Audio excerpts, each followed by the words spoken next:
Bakışların yeşil yayların Doğan oğlum her saksakıra Yemli yağında altın kıdında Aylık isteri halındıra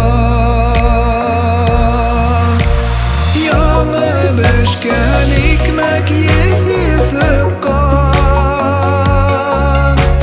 Halındıra alık isterim Kurşelerden alsak karaştarım Uyataların azlık isterdim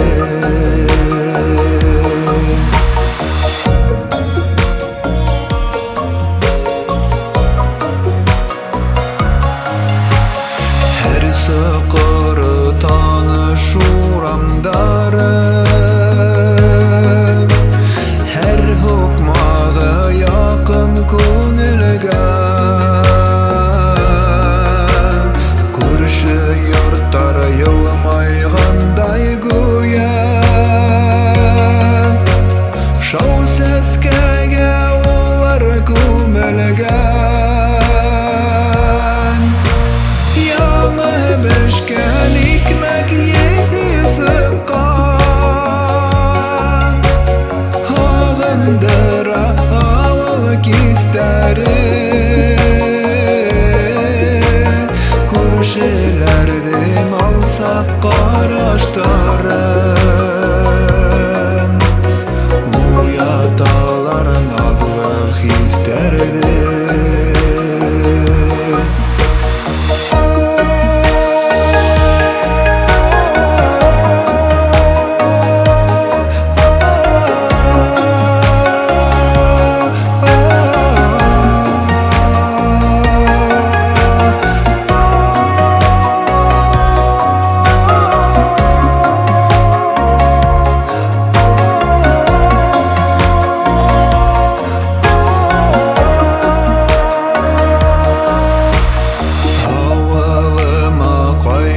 Patla baram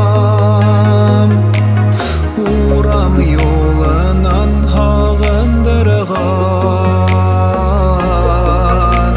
Tüphüd yıhanda yanayındılar Heytirhin bütmez sirler tolgan Yanı beşken ekmek yedi sıkkan Halındıra alık isterim Kurşelerden alsak karaştarım Uyataların azlık isterdim Kurşelerden alsak karaştarım Uyataların azlık isterdim